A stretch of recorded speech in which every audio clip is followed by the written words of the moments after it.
And I'm delighted to formally welcome everyone to this Call Centre Helper webinar on the future of contact centres in 2025. I'm delighted to be joined by Nicola Millard from BT. And Nicola, lovely to have you with us today. Would you like to introduce yourself to the audience? So yeah, I'm hopefully a lot of people know me already, but yeah, my name's Nicola Millard. I used to be BT's futurologist. I got really tired of the crystal ball jokes, so I'm slightly more boringly known as a principal innovation partner now. I started in the industry. I keep saying more years than I care to admit ago, but I will admit to just over 30. Obviously I was only six when I first started, but and my PhD was even in contact centers, so I am that geeky. I can literally bore for Britain on contact centers. So it's lovely to be here. And lovely to have you with us. And also Toussaint Celestin from Talkdesk. Would you like to introduce yourself to the audience as well? Yeah, certainly. Thanks for having me. I'm Toussaint Celestin, Principal for AI Product Marketing at Talkdesk, in the industry for a couple of decades, plus a few years, I would say, going as far back as when we used to refer to cloud communications as hosted voice over IP. So obviously a lot of transitions and developments since then, but it's been exciting, and particularly with the introduction of AI, it's been a fun ride. Good to be here. Well, lovely to have you with us too. And I'm Megan Jones, editor at Call Centre Helper magazine, and I'm going to be your webinar host for today. And before we get started, just a quick bit of housekeeping that if you would like to join the conversation in the chat room, you can do so by clicking the chat icon at the bottom of the screen. And also to let you know that the replay and slides of today's discussion will be available later on this afternoon, and they'll be available on www.callcenterhelper.com/articles/recorded webinars. Given the future nature of today's webinar, we'll be giving a gift card out for the best prediction that comes into the chat room. So if you do have a prediction to share, please use hashtag prediction when sharing. And also we'll be opening the floor to any questions from the audience as well. So use hashtag question there. And before we get on to Nicola's presentation, I'd just like to start with a quick poll, which is, how are you feeling about 2025? So there's four options there. So are you really excited? There's lots to look forward to, feeling fairly positive, feeling anxious and overwhelmed, or possibly just in denial that it's nearly Christmas and the year has gone so fast. So Nicola, what are you expecting to see here? Aside from the fact I am in denial that Christmas is coming so fast, I'm kind of yeah, it's ages away. No, okay, it's Christmas. I think I'm an optimist, so I think there's going to be some really interesting stuff going on next year. So yeah, I guess I'm cautiously optimistic. And we've got a bit of a mixed results in the audience. I'll just share those for everyone to see. So what we've got so far is that 45% of the audience are really excited, think there's lots to look forward to. 38% are fairly positive, only 3% feeling a bit anxious and overwhelmed, and 14% a bit more like you, Nicola, in denial that it's nearly Christmas. It has sped around incredibly fast this year. And I'll just stop sharing that now and over to you with your presentation, Nicola, if you'd like to start sharing your screen. Absolutely. Let's do the weird technical bit and keep fingers crossed that this actually does work. So hopefully you should be able to see my presentation. Perfect. Keeping my fingers crossed. Good, good. That's the first hurdle. Um, so I'm going to talk a little bit about what we're seeing, I guess, in terms of developments, more broad developments in the contact center of the future. And as I said, I'm a futurologist, but my well, I have got a crystal ball. Someone very kindly gave me one, but I have to say I saw no future in it. So crystal balls are a bit rubbish for forecasting what's going to go on in the future. So I'm not going to rely on crystal balls at all. I'm going to rely largely on data, to be perfectly honest, around sort of trying to think, well, what is the contact center of next year and maybe beyond going to look like? Um, so, I mean, to be honest, I've been doing this for a while, as I mentioned. We actually ran a project, it was probably about mid-90s, on the Future Contact Center, and I dug a whole load of that material out. And to be honest, we did talk a lot about AI. Some of our earliest experiments in BT and AI were actually one of my first jobs in BT was expert systems for contact centers. And then I did a lot on chatbots, and then we had the sort of nuclear winter of AI where where everyone forgot about it. And then, look where we are now. So a lot of these predictions have largely come true. The one I actually pulled out from the slide set was actually some of the visions of what we thought the physical contact center was going to look like. So you can kind of see soft furnishing areas and knowledge-rich environments and video contact. And of course, actually, when I look at our call center, this is our contact center in Newcastle, our EE one. Actually, it's not that different. So it took us a little bit longer than maybe we thought, because these were visions for the year 2000 originally. But we're a little bit further on than that. But it's actually not that bad in terms of where we predicted. And obviously, we've got things like hybrid working and conversations around that coming in now. That's a whole presentation in itself. We won't go there. Done quite a lot on that. But we won't go there because I think there are a lot of things that we need to think about, certainly in terms of what are the challenges, I guess, into the contact center industry of the future. There are a lot, frankly. Firstly, customer expectations are going up, not down. And maybe we're struggling to meet those expectations. Certainly, I think the Institute of Customer Service published a survey this year showing that that gap between expectation and reality was widening, and that maybe we were back in the 2015s in terms of where customer satisfaction was in terms of customer service. Obviously, there's lots of money washing around, so budgets and costs are always part of the conversation, particularly since the contact center, sadly, is often still seen as a cost. I'm not sure that's right, but it is still often seen as a cost. So it's often in the firing line in terms of how can we shave 10% off the budget. Automation, that's the conversation we have. Can we save costs using automation? And that's a very big one, and we're going to cover a lot of that today. But we're also seeing, increased complexity into the contact center, a lot more vulnerable customers coming into the contact center.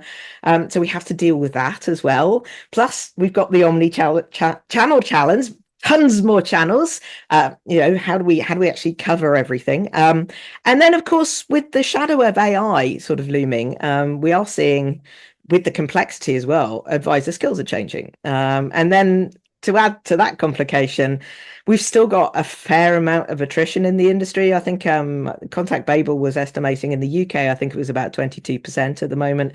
So we've still got a lot of difficulties in terms of recruitment and retention of advisors as well. So all of those are not going to go away next year. Certainly if we start with customers, which we largely should, to be perfectly honest.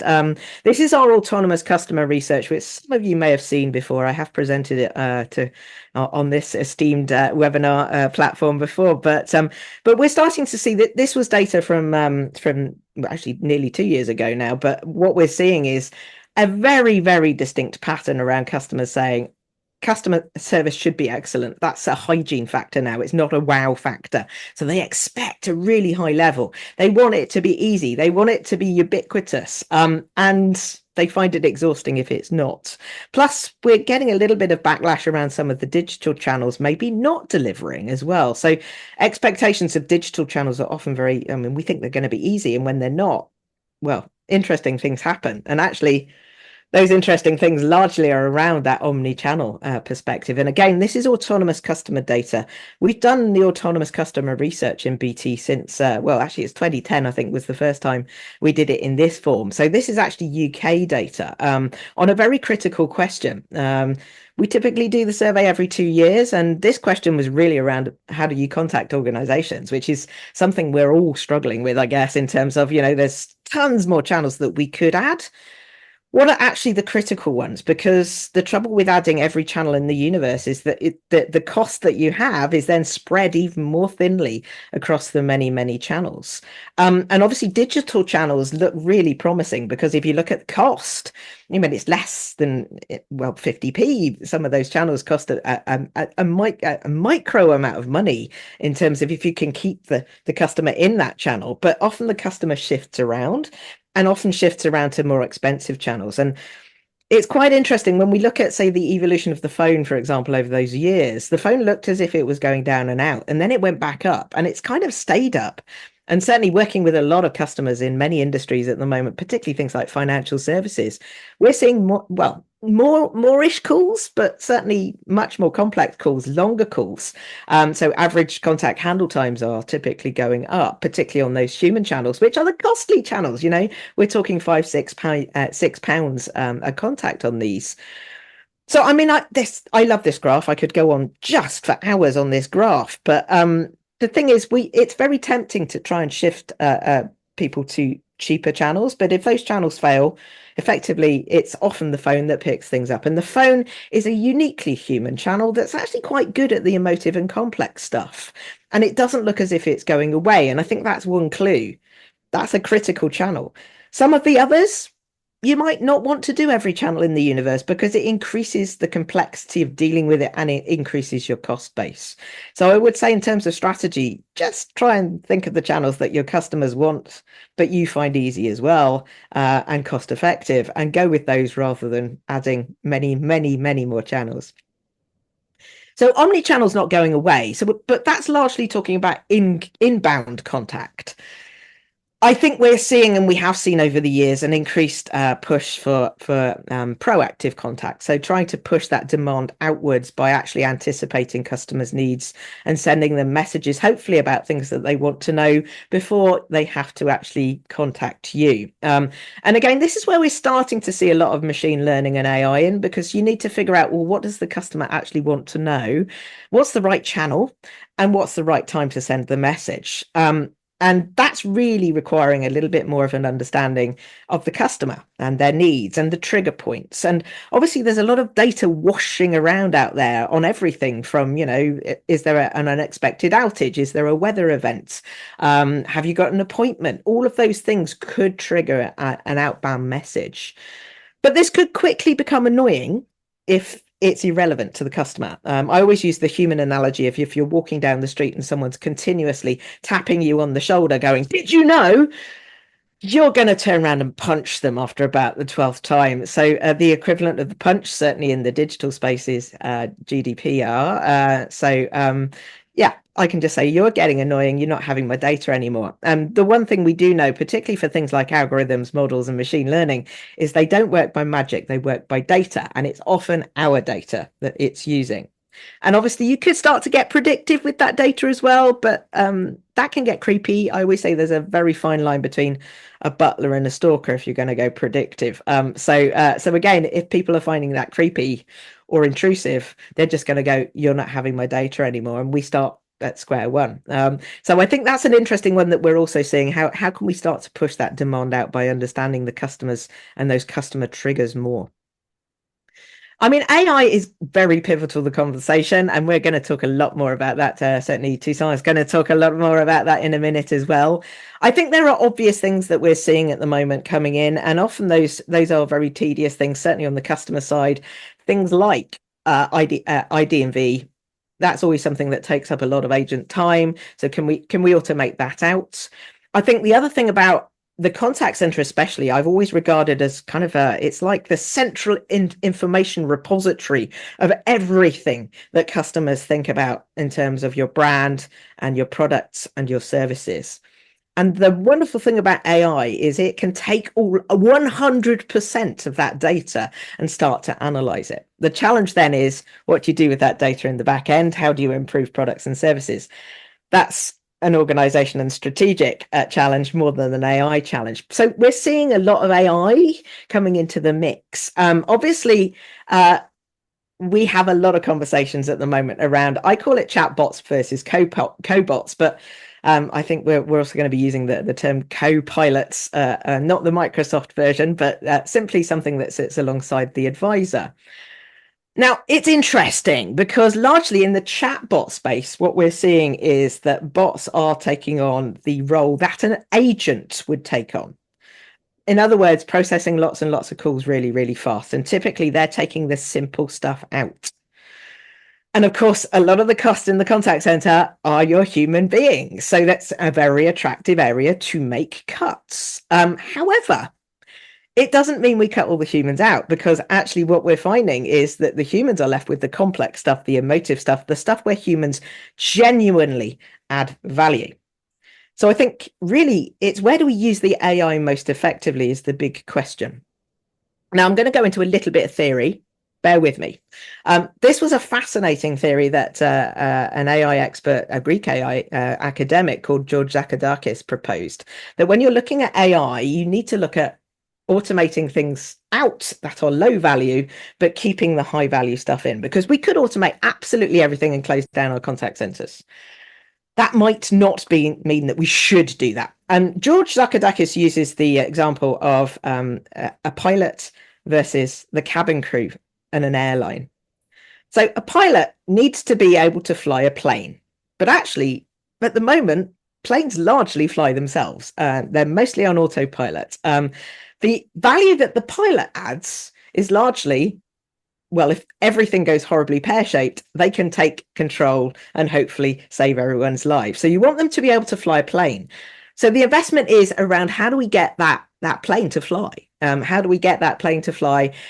Putting other bits and pieces, maybe, optional loop the loop, probably isn't going to add a lot to the customer experience. So in terms of your customer service, a lot of the back office functions that we're looking at are effectively, let's make sure that the plane is flying effectively, and let's make sure that the humans in the loop are there to catch things if things go horribly wrong. And hopefully it's not plane crash wrong, but that's probably where most of your automation investment should go. Because when we look at cabin crew, well, we've largely on the sort of check-in process, the boarding card process, all of that's been pushed to the digital space. But it's when we get on the plane, it's the cabin crew that make the difference. They are the brand. They're also dealing with unpredictable customers who have too large luggage and, are being sick in sick bags, or have incredible dietary requirements. They are taking care of the customers. So what you do there is try and support them to do that. So use the technology to support them, not replace them. So again, your frontline are adding that value. Use the cobot or the co-pilot to actually help them to do the job they need to do with customers, rather than automate them out. So I think that's a good way to sort of start in terms of that conversation. The other thing is, we've obviously seen a lot of chatbots. Chatbots are probably the most visible part of AI in the customer experience space. The trouble is, there were a lot of bad ones deployed early on. They're getting better. I think they're getting a lot better. We're seeing a lot of developments, particularly around the conversational AI space, that make them better. The trouble is, when you deploy them badly, they can significantly damage your brand. And this is, again, autonomous customer research. 70% of customers said that if they encounter a bad chatbot, the kind of chatbot that can't help, and then dumps you and makes you switch channel, that's a bad bot. Better bots are ones that can take you down a conversation, and if they can't help, transfer you, skills-based route you to the right advisor with the right knowledge, and they can pick up where that conversation failed. So that's a good bot. Also, when you start to add generative AI, we get into a little bit of a Wild West, because frankly, generative AI is really new and we're still trying to figure out what to do with it. Now, I'm in innovation, and I always say, try stuff. Probably don't necessarily try stuff right in front of customers. That's the trouble. And we've had quite a few bot disasters, bad bots, as I like to call them, hit the press. From McDonald's, I think their bot gave out $250 worth of chicken nuggets to one customer because he got the order wrong. Obviously, I don't think they did order $250 worth of chicken nuggets. We've had DPD. That was an interesting one, because that's a very good instance of prompt injection. So in other words, the customer knew what they were doing. They baited that bot to go to swear, to basically say that the brand was terrible. So that's a very big problem, because people that know about these things will start to see if they can derail your bots. And then, of course, there was Air Canada. They promised a refund to a customer that didn't exist. Hallucination is a big problem with generative AI. Of course, it didn't exist. So Air Canada claimed, the bot was acting on its own. It wasn't a legal entity of Air Canada.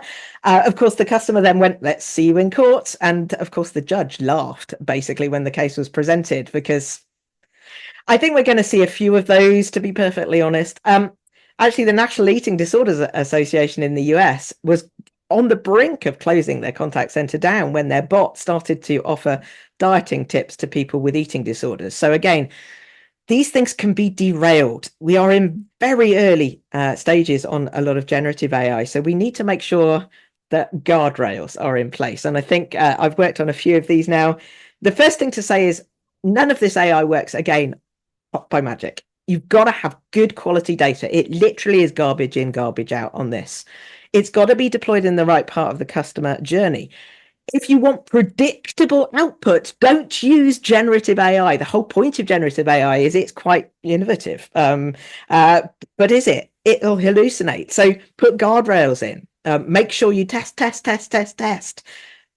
monitor, do things like prompt injection. Make sure that this bot is not derailed. So a lot of cost is involved in this, and often what you're seeing is maybe Klarna saved 700 FTE. They claimed at the front line. I dare say they probably put a lot of FTE maybe on the quality assurance side. So it maybe shifts cost from front office to back office. So at least in the short term, it can increase your cost base. But I keep saying, if in doubt, don't put it to customer, put it to employee, and that's where the cobot or the copilot comes in. Now, I mean, the advisor has always had a tough job. I think they're getting even more of a tough job now because it is literally like juggling balls that have teeth. Because generally you're getting the customers in crisis. They're not happy. They've got complex problems. And the trouble then is typically advisors have maybe 10 different systems to deal with, lots and lots of processes. Their brains are juggling like mad. So what we're seeing with the cobot and the copilot, which I think is the most interesting part of this, is the ability to reduce that cognitive load. So what we want to ideally do is take out those non-value, low-value tasks from the advisor and allow them to concentrate on the important bit, which is the conversation with the customer. So there's a whole ton of things that we can do to support them. I'm not going to go through all of these because we don't have time.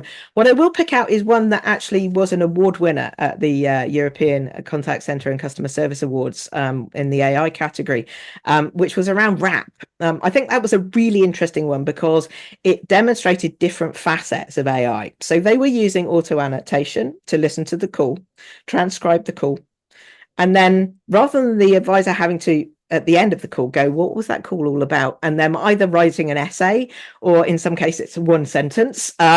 It's hugely variable as to what advisors actually put in their wrap. It was actually providing a summary to the advisor so the advisor could just read through it, make sure it hadn't hallucinated, maybe add a few little bits and pieces and put it into the back end. And you got a consistent I guess list of things that went into the back end systems.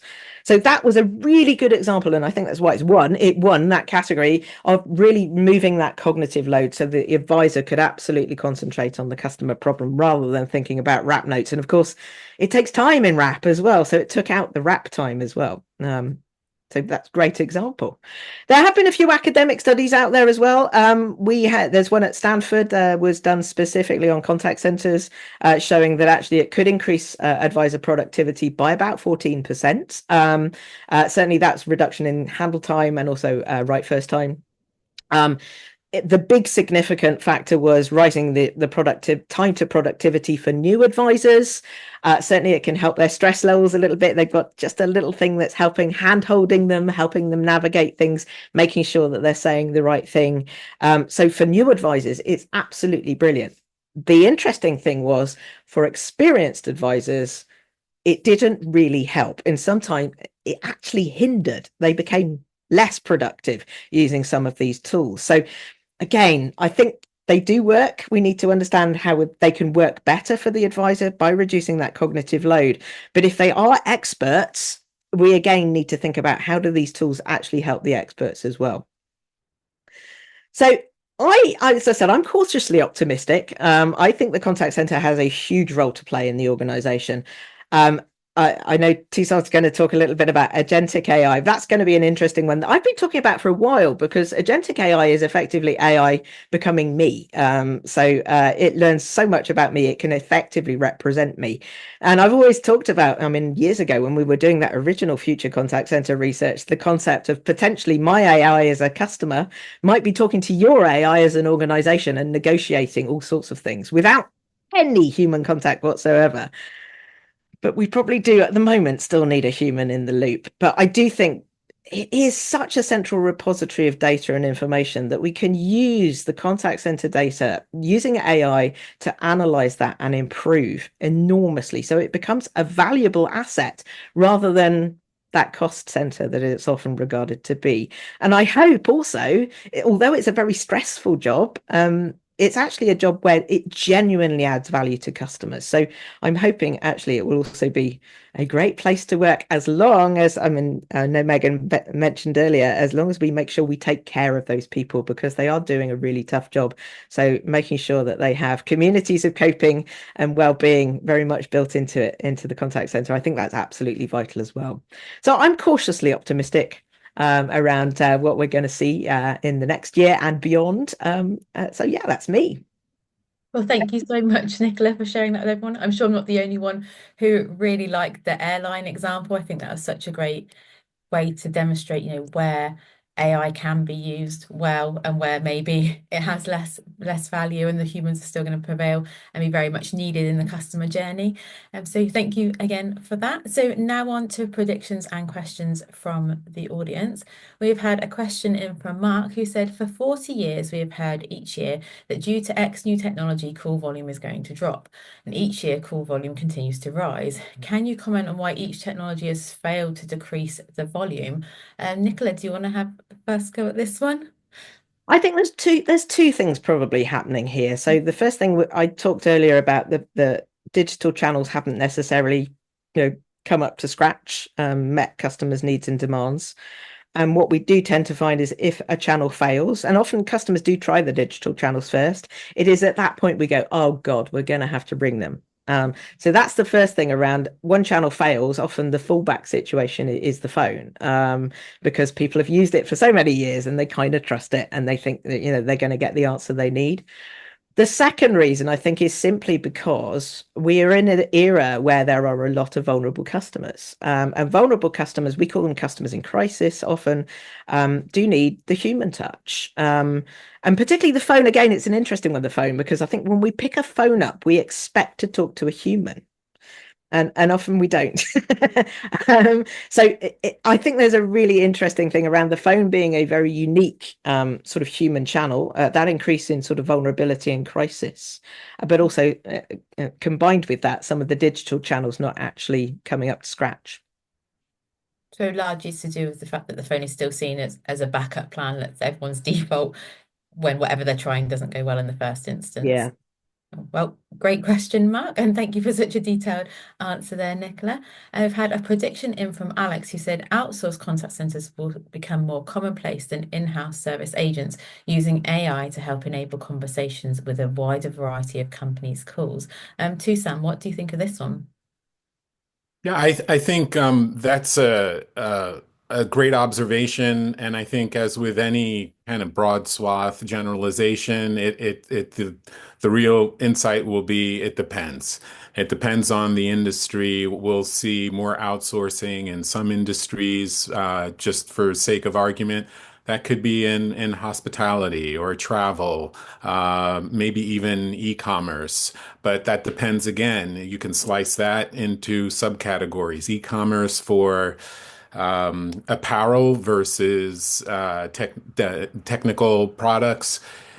The net will be for every vertical, for every industry, you'll need to assess where it makes the most sense to have most of those calls managed in-house versus out of house.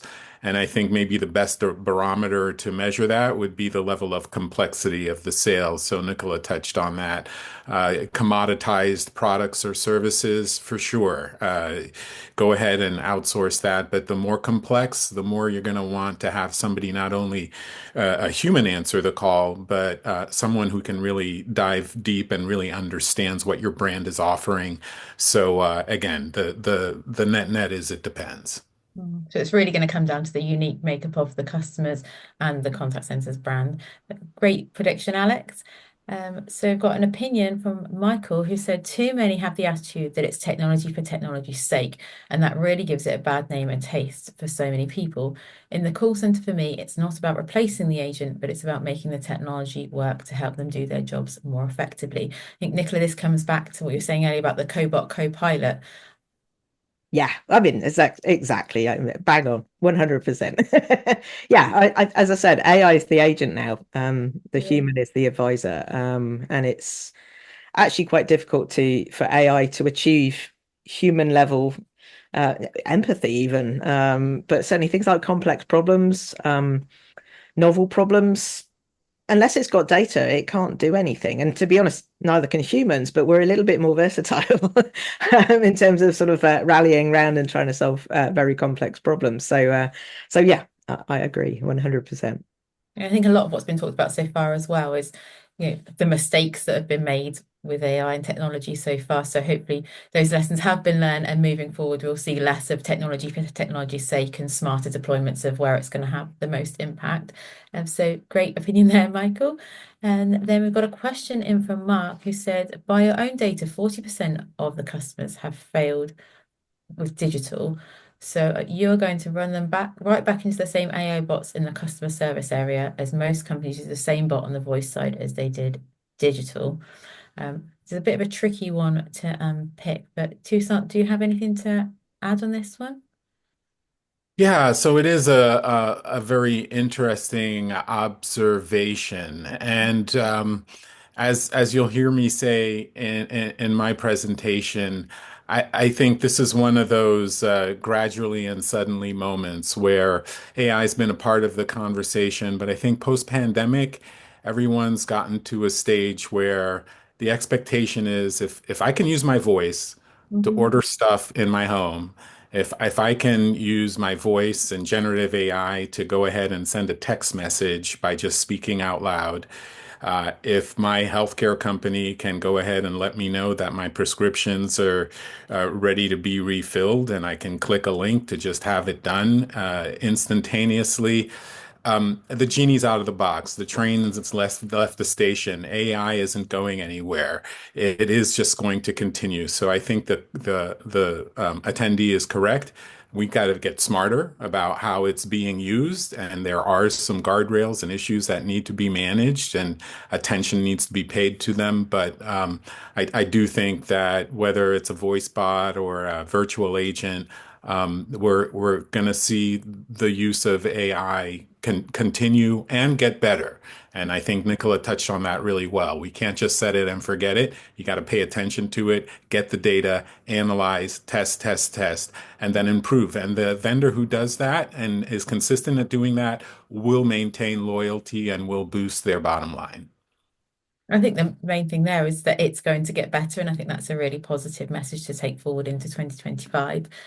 Okay, so almost time for Toussaint's presentation, and we'll shortly be coming to another poll on, are you planning on using AI for any of these channels? I'll just load that poll up now.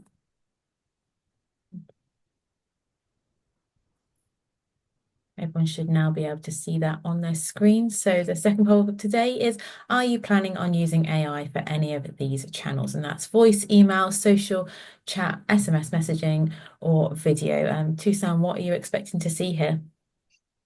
Well, I'm expecting to see all of the above. I won't disagree with Nicola that voice, and there's a demographic wrinkle to this. We do have baby boomers across developed countries that are retiring and are very accustomed to the phone, so I don't think that's going away.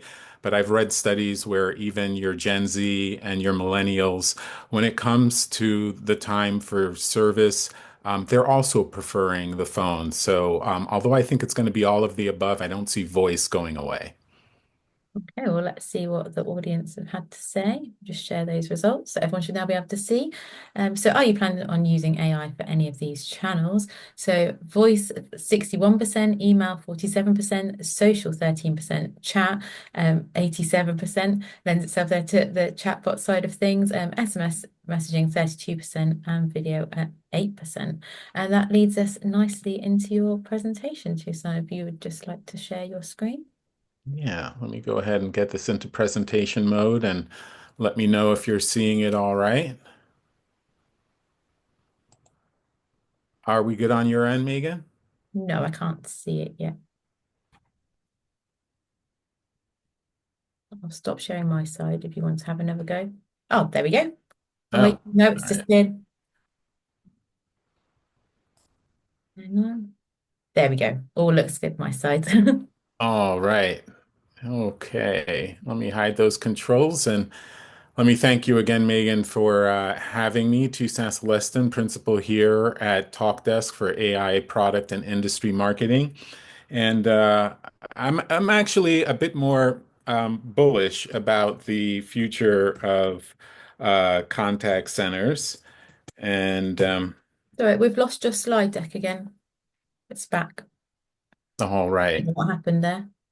my Transition apologies. into the next slide. We Yes. still looking good? All right. Yeah.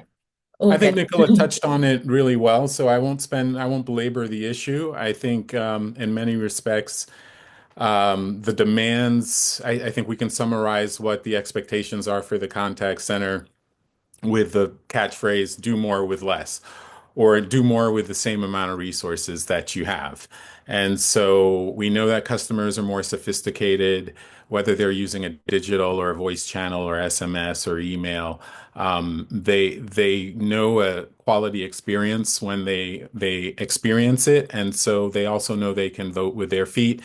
And so modern customers are expecting a modern experience, and when they don't experience it, not only can they vote with their feet, but the penalties on a business can impact their brand, things like KPIs like CSAT scores, and revenue. And so the contact center is no longer just a cost center. It's not some place where you can just pour money into and it's sunk costs. It's also an area where you can build your brand and even develop revenue and sales. And we see it at TalkDesk as an area for improving business operations. The struggles for the contact center, again, they've been touched upon. The limited resources can impact customer churn and damage the brand. Many of the burdens that are incurred are on the people themselves. Agent burnout is a very real factor within the contact center environment, and that can lead to limited effectiveness and also impact resource and operational costs. Obviously, the flip side of these challenges is an impact on revenue and an impact on the customer experience. And then, as we're talking about AI and new technologies, often businesses may use point solutions that don't do an end-to-end, very elegant solution to matching these challenges. And so you can end up having on the back end many challenges, wasted time, a lot of operational costs that really burden not just the agent, but the IT manager, the administrator, those who are in charge of managing operations. So it's a lot. And at TalkDesk, we born in the cloud, we are bullish on AI, and I think Nicola and I agree on just about everything in terms of the challenges and the opportunities. And where we may differ is where the needle is in terms of proceeding cautiously versus let's just press the gas and continue. We're very bullish on AI, and the train has left the station for many businesses. AI we see in three buckets within the contact center and what its role can be. From a self-service perspective, I think many businesses have already realized, frequently asked questions. What's my check-in account balance? Can I get a refill on my prescription? When is my order arriving? Can I change the delivery location? Things of that nature. Self-service, if we do it at the grocery store, why can't we do it with businesses when it comes to retail, healthcare, finances, etc.? AI definitely can help do that 80/20 rule. Take care of 20% of those inquiries that come in that can easily be answered by a virtual agent, and then in turn empower agents for those very sensitive, complex conversations that Nicola was referring to. So when you do need to speak to a human in the loop, Let's empower those agents. Let's not have them fumbling across multiple screens. Let's offer them up information because AI is smart enough to analyze a topic, figure out what the content and the topic of interest is, and serve them up answers so that they can pay attention to the customer and be more empathetic without having to fumble around for searching for information. So let's help them answer customer queries quickly and accurately. And then on the back end, why not help management assess and analyze what's going well, what's not going so well, so that they can improve those workflows and those operations? So we like to look at the adoption of AI using an AI maturity model. And rightfully so, where do we start? I think folks do look at it in from many different angles. But from left to right, you see different levels of complexity, where on the left-hand side, you might use AI to help with some of those rote repetitive tasks that Nicola was referring to. So the wrap up or post-call workflows, summarizing that call. Again, if I can use my voice to generate a text message, well, AI can listen to a conversation, summarize it, and relieve the agent from repetitive work that can often be mistakenly conducted and do it more accurately and allow the agent to focus on the next person in queue. Moving through these pillars of adoption, we notice that you go from initial interaction to managing omni-channel, as we've just discussed, to all the way to making AI integral to the DNA of a company. And that's where you use AI as part of the back end for very complex knowledge management, making sure that you have a centralized repository to tap into customer accounts, accounting, delivery, shipping. AI can definitely help alleviate some of those queries that come from that end as well. So we find that many of our customers are somewhere along this point in the maturity model, and that the question for us is often, where do you want to begin? Typically, many customers will start at the front end. And this is where you may use AI in a number of instances. For example, using generative AI to help get to help generate contextual responses for self-service. Nicola talked about omni-channel experiences. Well, how about using AI to smartly manage those omni-channel experiences? It shouldn't be one or a couple or having to be a choice for a customer. How about being prepared for all of them?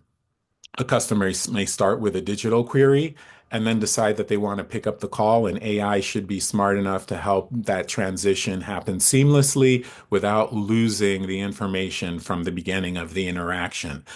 AI can help with that seamless pass on of the baton between omni-channel communications, helping the agents and then helping the agents with knowledge. All of these are areas that act as very good starting points in our perspective as folks move along the AI maturity model. But the Holy Grail, at the end of the day, it's not technology for technology's sake. It's about technology helping businesses with their brands. And that's all about delivering a very hyper-personalized experience. You're telling me in your ads that you know me, show me that you know me. And AI can help with that experience by delivering the information accurately, quickly, and even sometimes proactively. How about AI helping from an accessibility perspective, pulling information from those various resources? And then, if you're a large organization, you have call centers throughout the globe or throughout a region. How about making it easier to scale? You might test in one area and then decide you want to proliferate. AI makes it easier for you to replicate what's working successfully across all your operations. So, generative AI at Talkdesk we've seen is being adopted, and there's a healthy rate of adoption across verticals, across industries. But we also see it as AI in the customer experience version 1.0. It's really helping when it comes to that front end for self-service and personalized experiences. and driving those data insights and automating responses. Maybe not so much when it comes to the back end. The IT administrator, there might still be some costs from an infrastructure or from a programming perspective where you still have high costs for programming, data scientists, et cetera, and the ability to scale. And this is where we are bullish about what's coming down the pike. Um, you know, when you add generative AI with what Nicola was referring to, agentic AI. We call this the dynamic duo. We do believe this is a game changer that really elevates the customer experience. And I'll give you a taste of what we see that in terms of how it operates in action over the next few slides. So first, let me tee it up by looking at the missing pieces for generative AI. Yeah, generative AI is really good once it's programmed, but it doesn't really have independence in action. And by that I mean autonomy, the ability to proactively make decisions based on real-time data. So at TalkDesk, we've been asking ourselves, what if, AI beyond generative AI applications could do autonomous decision making? So independently analyzing real-time data to anticipate and make proactive decisions to enhance the customer experience. I always refer to the example of a customer calling in to figure out if their account is overdrawn. Come to find out that this customer has also queried with this institution about home loans and other loan packages that their financial institution might offer. Now, an agent might not see that if it was escalated to an agent, but AI may have the ability to assess transactions that have happened over time, over multiple channels, and offer up to the agent proactively a suggestion that, hey, customer, we know you. We've seen you've tapped our institution in multiple ways. And it seems like you're interested in a loan. Maybe we should talk about that. Maybe I should send you more information with details on the type of loan packages we have or a special offer that we've just instituted that you may be interested in.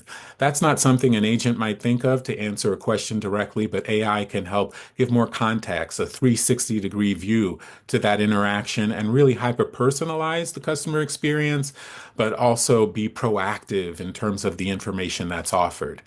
What if you could have more contextual adaptability? So here I always like to talk about this very simple sentence. So it's a little off script, but let's say someone's saying this statement. I got into the boat, and when I reached the other side of the river, I stepped onto the bank and climbed up the hill to pick some flowers. Now, typical AI, generative AI, might look at that word bank and think that you're talking about a financial institution. And that would be, as Nicola properly referred to it, perhaps a hallucination. That might be some bias. That's something you have to guard against. Yeah, agentic AI can think in more context. It can take that entire sentence and realize, they talked about a river, they talked about a boat, they talked about a bank. They're not talking about a financial institution. They're talking about dirt that somebody stepped on once they got to the other side of that river. And that's contextual adaptability that agentic AI delivers. And when it's deployed in a customer experience, that can help with those live interactions with an agent, with the AI really taking in context and again, offering up knowledge proactively to help an agent deal with a customer in real time. And then, probably most powerfully, what if you can use agentic AI that helps you kind of streamline those back end processes that were very heavy lifting? What if we can diminish the amount of data scientists and the amount of programming that it takes to implement these automations and deploy them? So these are areas where we see agentic AI really elevating, AI and CX from a version 1.0 to a version 2.0. So here, when you combine the two, agentic AI will help with that autonomous decision making. It can adapt its behaviors and adapt with based on customer inputs and really refine that customer journey and even hyper personalize it to a higher degree. I won't spend too much time on the next few slides. I could spend literally an entire session just on this slide alone. But what you have here is a very intelligent agent that acts as a super co-pilot, the Robin to the Batman, if you will. Simply give it goals and descriptions, tell it what tools it needs to tap into, and a virtual AI agent will independently think and manage the interactions between humans, tools within an organization, and deliver the right outcomes that a customer and a brand are seeking to deliver. So, where generative AI would really focus in this slide on the left-hand side, allowing a customer to speak naturally so that they can get answers from a virtual agent without having to exactly speak a phrase as it was programmed. Let's just use everyday language. That's awesome. But where agentic AI can go ahead and dial things up and elevate that experiences with interpretation and reasoning, and then developing a workflow, proactively figuring out what is the next best step. Do I need to pull more information? Do I need to proactively urge the agent to take an action, send out a different notification to that customer, or alert management about an issue that needs to be escalated further or an area for improvement? And then generate an outcome. It's that middle section that we're super bullish on at TalkDesk that agentic AI can deliver. I'll just give you a highlight as to how this actually makes a difference, and this is more on the back end. When we talk about virtual agents, they're awesome once they're deployed and someone's calling in for that 80/20 rule. What's my checking account balance? When is my order going to arrive? Can I make a change to my order? Building them again can be challenging, but how about we use generative AI technology, LLM modeling, and the powers of agentic AI to have this smart autonomous agent build these workflows and alleviate a lot of the burdens that an IT administrator, a supervisor, back-end IT managers would undertake, often taking hours, days, sometimes weeks to build a workflow process, and really offloading this so that the system can do the heavy lifting and operations can be streamlined with much less effort. This is where we see things like designing virtual agents, the impact of this dynamic duo really having an impact on the back end. The A/B comparison is quite straightforward, and I know we're getting to the top of the hour. Only have a few more slides to go through, and I'll turn it back to you, Megan. But before and after, the A/B comparisons we find with our customers are dramatic. Not only are there time savings in terms of deploying automations, but we find that AI agents using agentic technology are more accurate. They can handle more complex interactions. You have less of those hallucinations and biases because those guardrails are strengthened. And the end result is you have a better experience that impacts those KPIs that drive the contact center. First call resolution, average handling time, CSAT scores, references, loyalty. All of those are improved. And just one other sidebar here. When you have agentic AI combined with generative AI, you have the power of doing things like automatic translation. So you could be a shop in the UK servicing folks in Germany or France or Italy or Spain.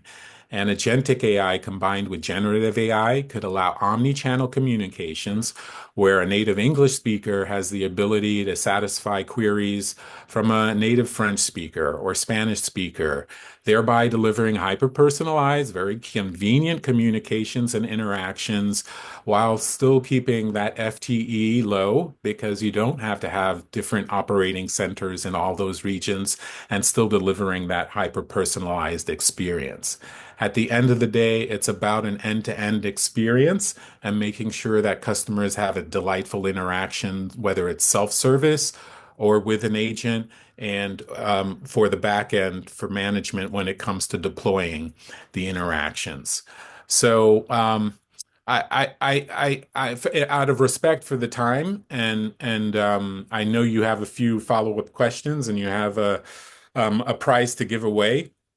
I won't spend time here, only to say that Agentic AI can help in each of those touch points. Agent guidance, connecting all the various databases when it comes to knowledge retrieval, doing the monitoring and quality assurance, and even doing predictive recommendations for staffing. Again, it's about autonomy and doing those proactive motions end to end. And then I'll leave the audience with this suggestion.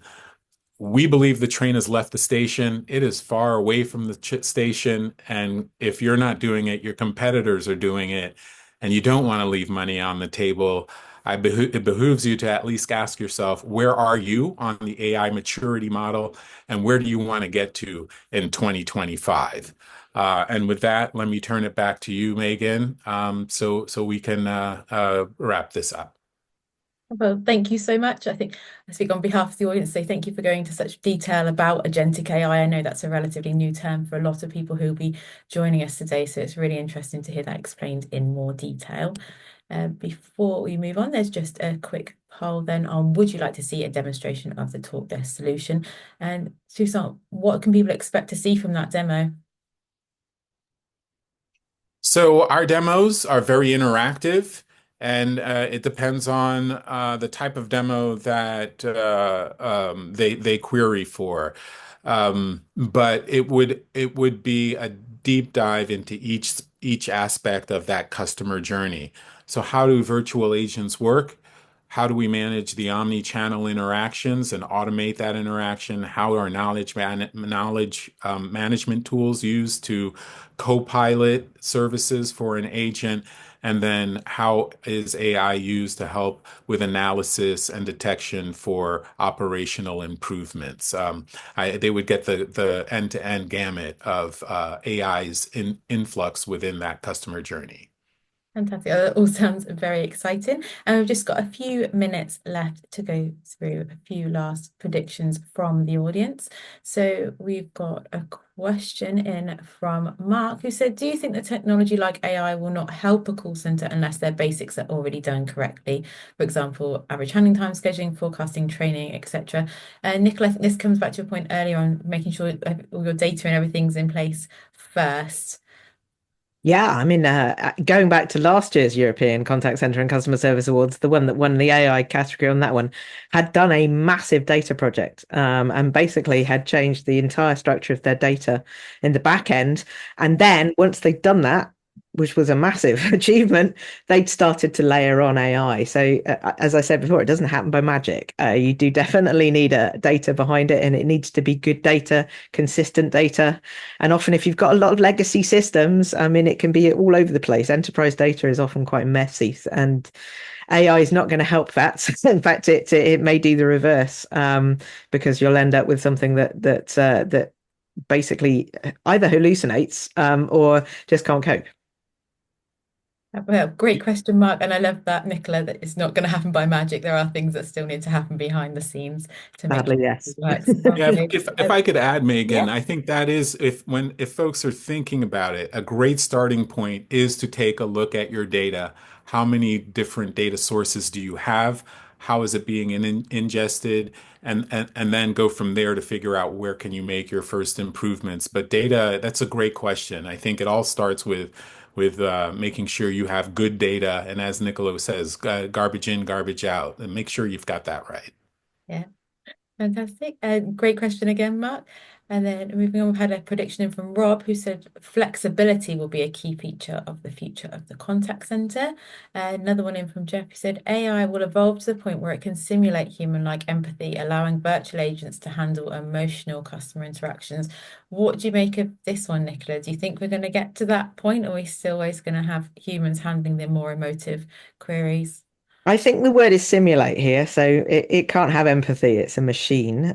So I think it is simulation. To be honest, we buy it, because we do anthropomorphize these things. So I think, to be honest, it's really difficult to be empathetic, and we know with agents that are continuously having to be like that, it can get very tiring, and you become less empathetic. Mhm. So I think I mean there is an argument that potentially machines might be able to do it. I still at the moment think that humans have the advantage because our brains are brilliant. I just want to mention on the previous one about the flexibility piece as well. I Oh, think we're getting a lot more around flexible rostering going on as well. So because advisors are increasingly, particularly if they're not necessarily coming in 5 days a week into the physical contact center, they're wanting a little bit of flex around that, and that can get very complex. Whether it's payback schemes or job shares or all sorts of things that can get very complex in the back end. So certainly that we're starting to see AI increasingly being used to manage those complex advisor rosters as well. well, thank you for sharing that, Nicola. And that's all we've got time for today. So if in one or two words, you can please put into the chat room, what did you like best about today's webinar? I'm also delighted to announce the winning prediction has come in from Alex, who said AI will in the near future become so commonplace that some customers will look to spend more of their money with companies who offer a bespoke, tailored human experience.